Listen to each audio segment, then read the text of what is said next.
The rain falls heavy on Saipan. It is June 1944, the middle of the Pacific War.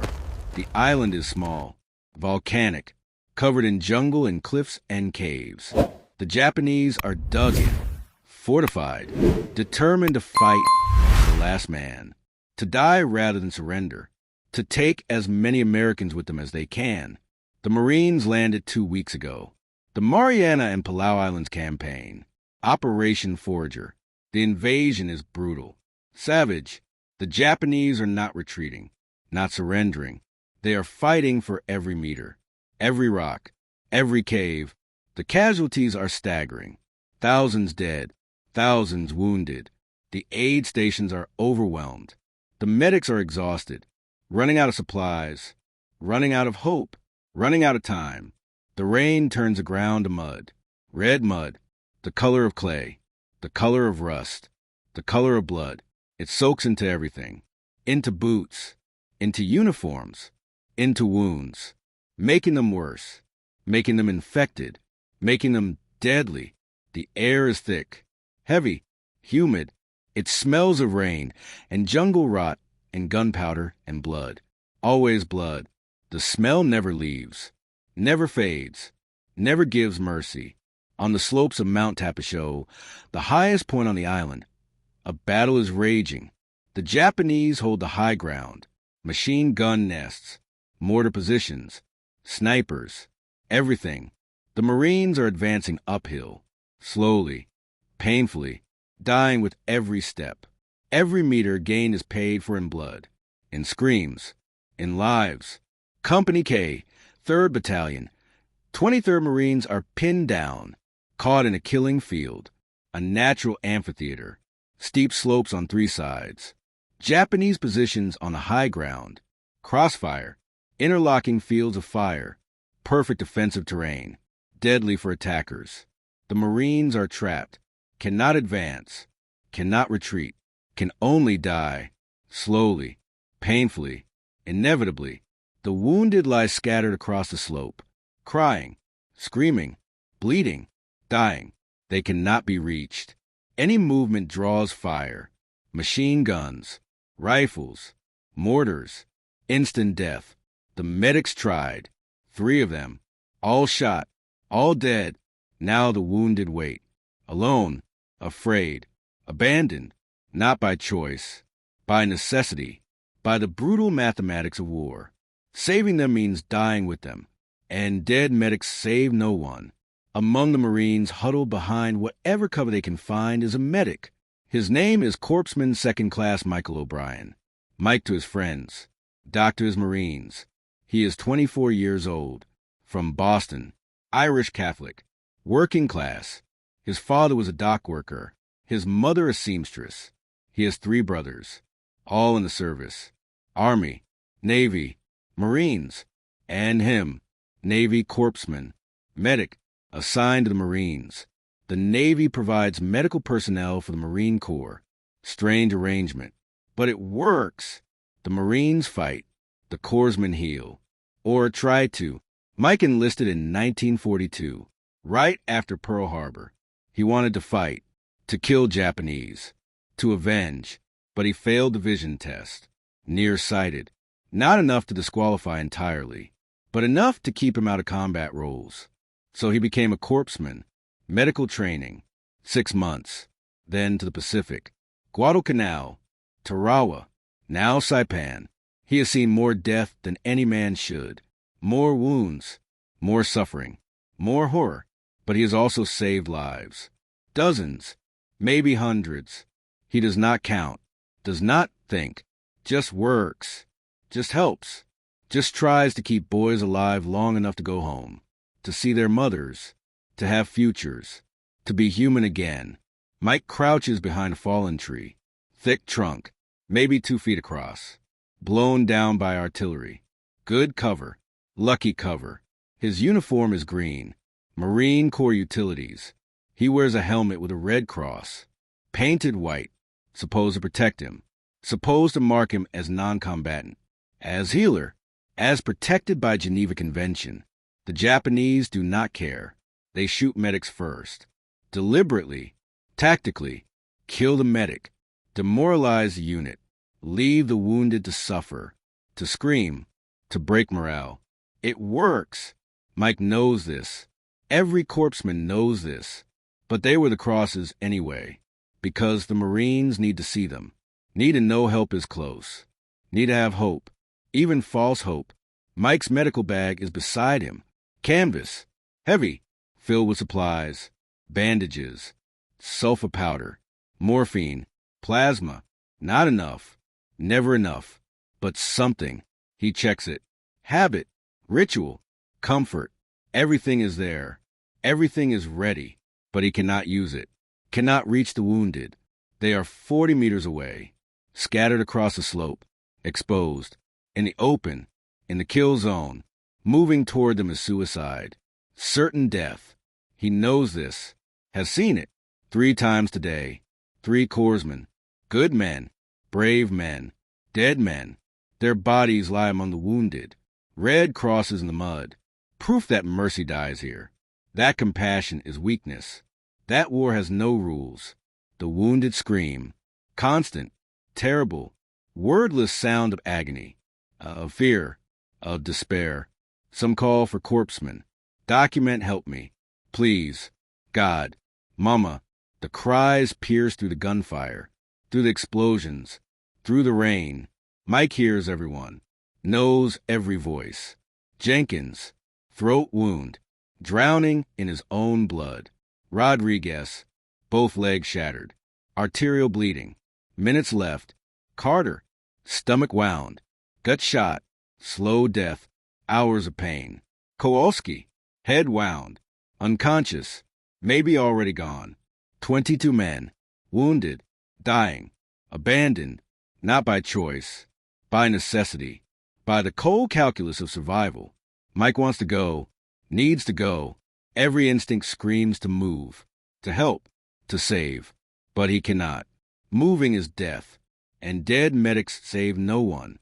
He has a duty to stay alive, to help those he can, not throw his life away, not die uselessly, not abandon the men who might still be saved.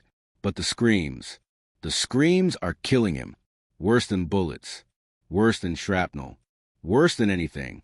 The screams of men he knows, men he has laughed with, eaten with, saved before, men who are dying because he is too afraid, too smart, too alive.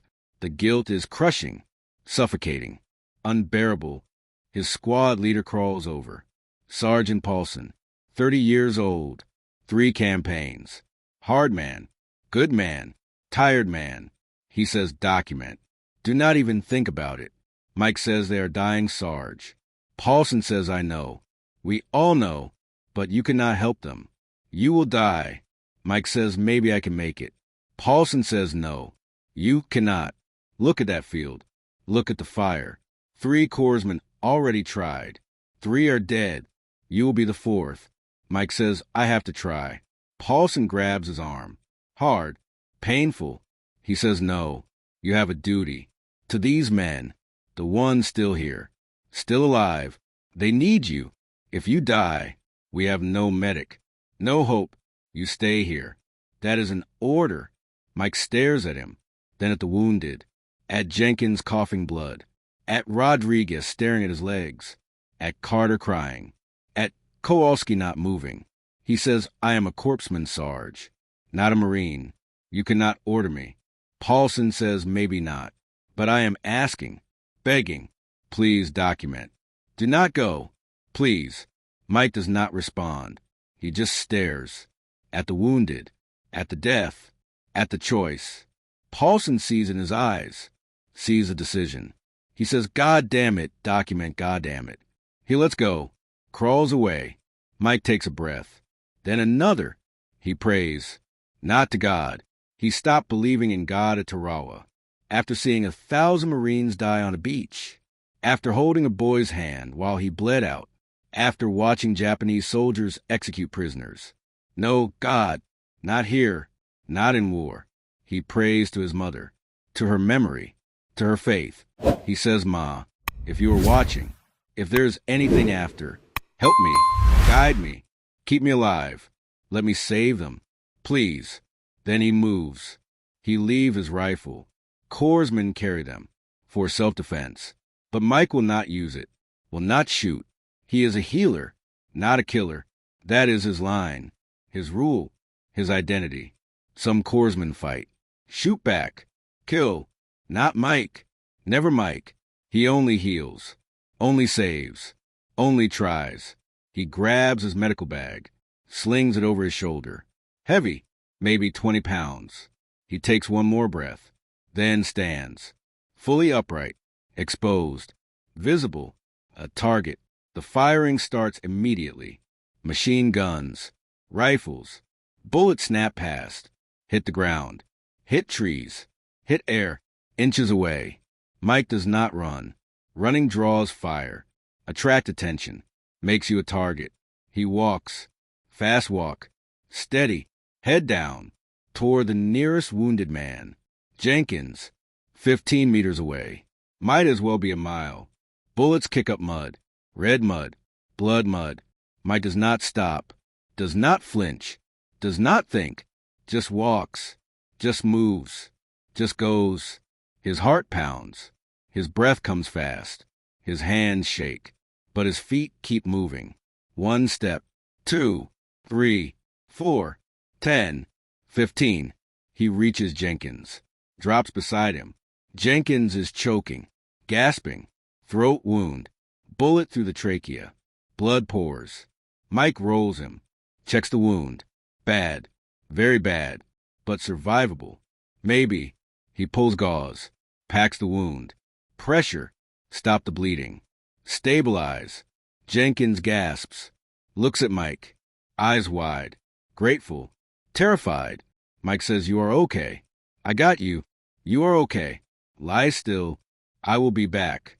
Jenkins nods. Cannot speak. But understood. Mike moves to the next man. Rodriguez. 10 meters. The firing intensifies. The Japanese see him now. See the Red Cross. See the target. They concentrate fire. Deliberate. Focused. Trying to kill him. Bullets hit all around. Closer now. Inches. Mike keeps walking. Does not run. Does not panic. Just walks. Just moves. Just saves. He reaches Rodriguez. Both legs mangled. Shattered. Bones visible. Arterial blood pumping. Minutes left. Maybe less. Mike works fast. Tourniquets. Both legs. Above the wounds. Tight. Cutting off blood flow. Rodriguez screams. Mike says, "I know. I know it hurts. But you will live. You will see home. I promise. Lie still." Rodriguez nods. Crying. Shaking. Alive. Mike moves again. Carter. Stomach wound. The worst kind. Slow death. Painful death. Inevitable death. But Mike tries anyway. Sulfa powder. Bandages. Morphine. For the pain. For the mercy. For the hope. Carter whispers, "Am I going to die? Document." Mike says, "No. You are tough. You will make it." Carter says, "You are lying." Mike says, "Maybe. But you are still here. Still fighting. That counts." Carter smiles. Weak. Fading. But there. Mike moves on. For 2 hours he works. Moving from man to man. Across the kill zone. Across the open ground. Across death itself. Bullets never stop. Never pause. They snap. Crack. Thud. All around him. He is hit. Once. Twice. 3 times. Grazing wounds. Arm leg. Side. Painful. Bleeding. Ignored. He does not stop. Does not slow. Does not quit. He bandages. Injects. Stabilizes. Comforts. 22 men. Every wounded Marine in the field. Some will live. Some will die. But all are treated. All are given hope. All are shown they matter. That they are not abandoned. That someone cares. That even here, even in hell, even in war, humanity survives.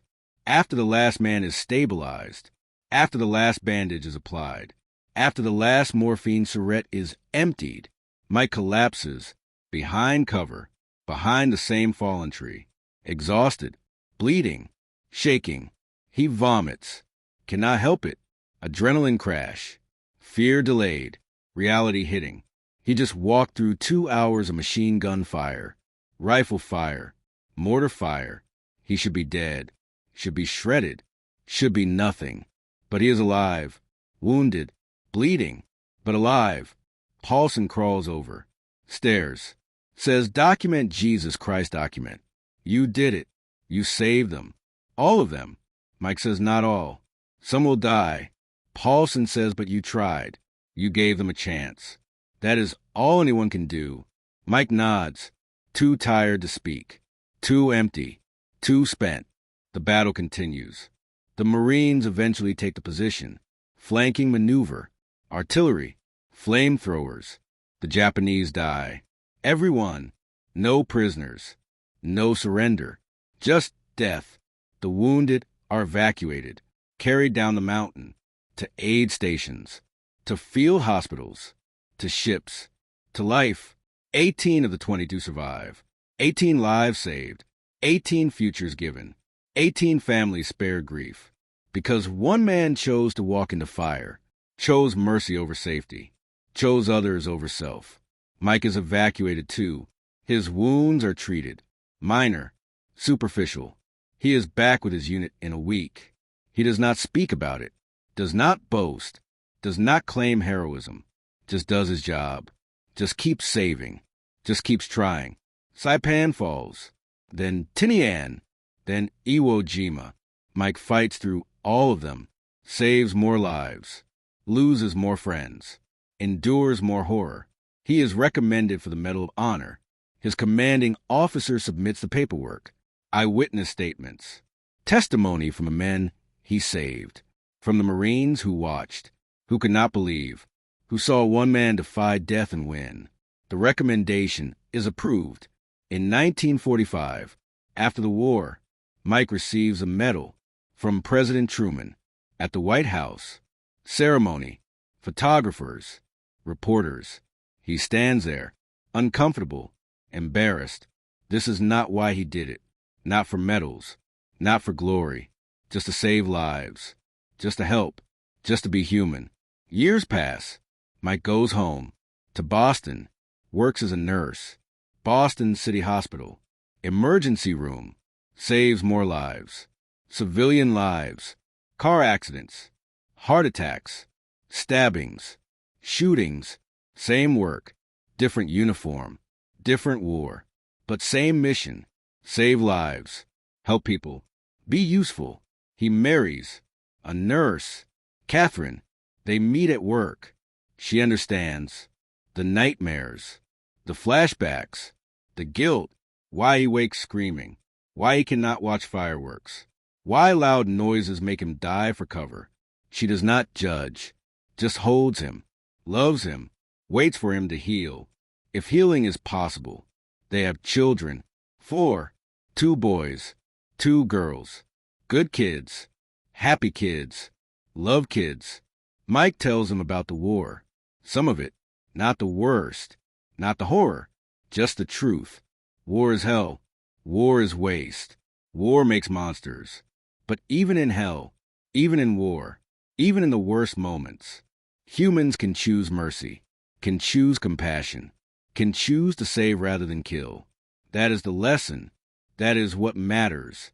In 1967, the Vietnam War, Mike's oldest son, Patrick, enlists.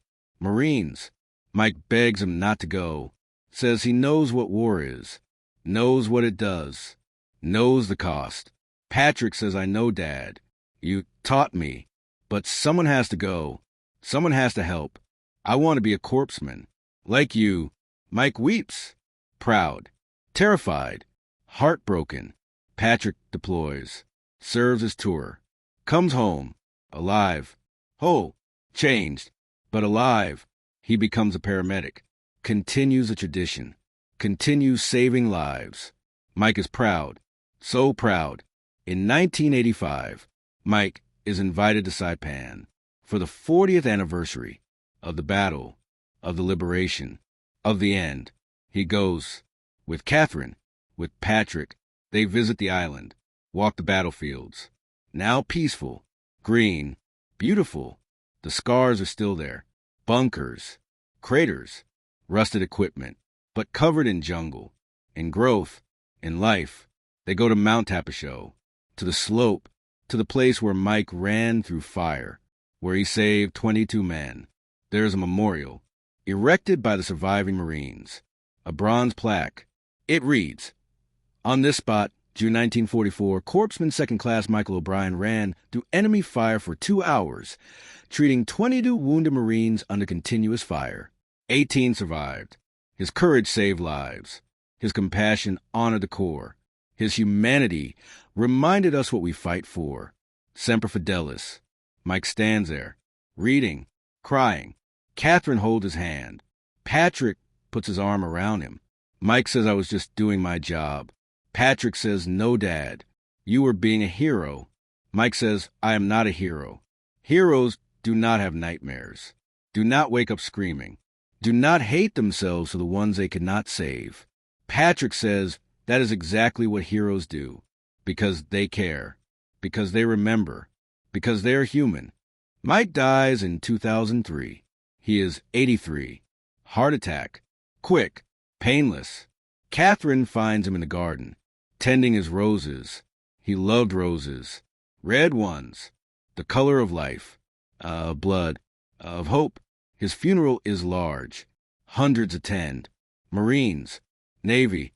Corpsmen. The men he saved. Now old. Gray. Grandfathers. They speak. Tell stories. About the day Doc O'Brien walked through hell. About how he saved them. Gave them lives. Gave them futures. Gave them everything. They salute. Old men. Stiff joints. Shaking hands. But perfect salutes. For the man who saved them. For the corpsman who ran through gunfire. For the hero who never believed he was one. Mike is buried with military honors. Flag-draped coffin. Honor guard. 21-gun salute. Taps. His Medal of Honor is displayed, along with his corpsman insignia. His medical bag, the same one from Saipan. Worn, stained, sacred. Patrick speaks. He says, "My father taught me that courage is not the absence of fear. It is acting despite fear. That heroism is not seeking glory. It is doing what must be done. That the greatest power is not to kill, but to save, to heal, to love." He lived that every day, in war, in peace, in life. He was a hero, whether he believed it or not. The mourners nod, agree, remember. And on Saipan, on a mountain, on a slope where 22 men nearly died, a plaque remains, bronze, weathered, eternal, remembering the medic who ran through gunfire, who saved lives, who showed that even in war, even in the worst of humanity, the best of humanity survives. That mercy is stronger than violence. That compassion defeats hate. That one person, one choice, one act of courage can change everything, forever.